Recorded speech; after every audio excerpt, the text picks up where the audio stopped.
गुरुप्यारी साध संगत, आज फिर से एक सुंदर सी साखी आप सब लोगों को सुनाने जा रही हूँ। गुरुप्यारी साध संगत, ये कहानी है उस बारे में कि जिस प्रकार आजकल ज्यादातर लोग परमात्मा को भूलकर विषय वस्तु में घिर गए हैं। गुरुप्यारी साध संगत, एक बार एक नगर में राजा घोषणा करवाता है कि सुबह होते ही जब मेरे राजमहल के दरवाजे खुलेंगे तो नगर के जितने भी लोग हैं वो मेरे महल की जिस भी वस्तु पर हाथ रखेंगे वो वस्तु उस इंसान की हो जाएगी।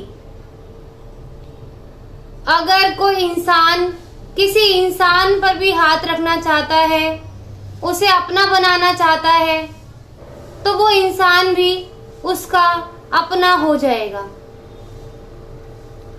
गुरुप्यारी साध संगत, ये घोषणा सुनते ही नगर के सभी लोग राजमहल के दरवाजे के बाहर जाकर बैठ जाते हैं रात में ही, क्योंकि उन लोगों में ये होड़ होती है कि कहीं ऐसा ना हो कि मैं जिस वस्तु को पसंद करना चाहूं तो कोई और इंसान आके उस पर हाथ रख दे, तो वो पहले ही भीड़ लगा लेते हैं।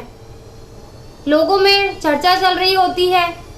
कोई इंसान कहता है कि मैं सोने पर हाथ लगाऊंगा, कोई कहता है मैं हीरे जवाहरात पर हाथ लगाऊंगा, कोई कहता है कि मैं भंडार गृह पर हाथ लगाऊंगा, कोई कहता है मैं दुधारू गाय पर हाथ रखूंगा अपना, कोई घोड़ों का शौकीन होता है तो वो कहता है कि मैं घोड़ों पर हाथ लगाऊंगा।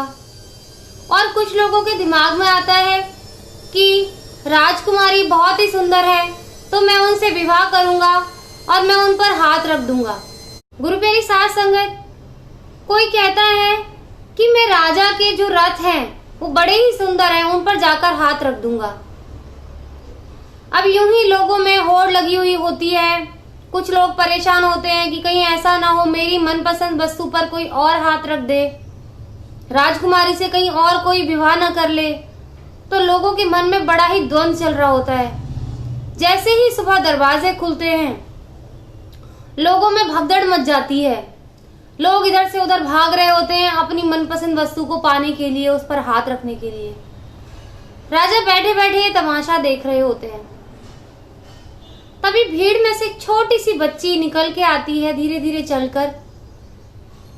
तो राजा उसको देखकर सोचते हैं कि शायद ये बच्ची मुझसे कुछ पूछना चाहती है, तो राजा उसको अपनी तरफ बढ़ने देते हैं। जैसे ही वो बच्ची राजा के पास पहुंचती है तो राजा को छूकर कहती है कि अब आप मेरे हो गए हो ना।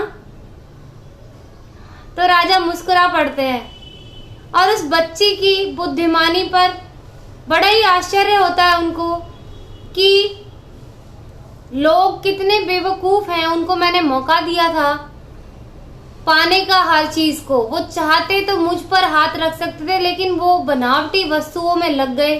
अगर मुझे इस तरह बच्ची की तरह छुआ होता तो शायद वो सारी चीजें उनको मिल जाती। इस बच्ची ने कितनी बुद्धिमानी की कि उसने आकर सीधा मेरे ऊपर ही हाथ रख दिया कि जब राजा मेरे होंगे तो राजा की बनाई हुई वस्तुएं भी मेरी हो जाएंगी। तो गुरुप्यारी साध संगत, आज हम लोग भी ऐसे ही हुए पड़े हैं। परमात्मा ने हमें मौका दिया है कि हम उसे पा सकें, लेकिन जैसे ही हम इस दुनिया में आते हैं तो हम इस मायावी संसार में फंस के रह जाते हैं, बनावटी चीजों के लालच में फंस के रह जाते हैं।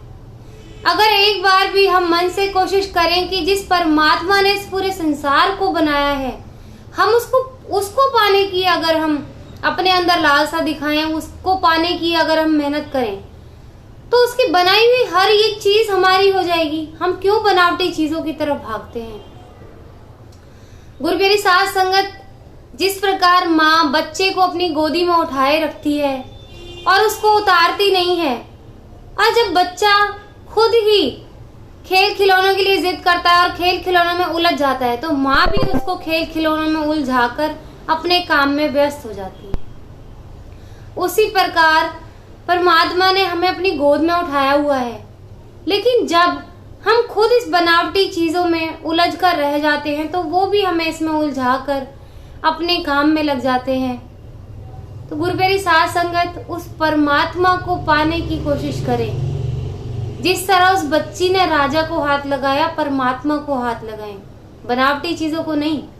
जिस दिन परमात्मा को हाथ लगाओगे, सारा संसार आपका हो जाएगा। सारे संसार के सुख, हर सुख आपकी झोली में आ जाएगा। गुरु प्यारी साध संगत, प्यार से सिमरन करते रहिए, परमात्मा को याद करते रहिए, सिर्फ उसको पाने की कोशिश कीजिए।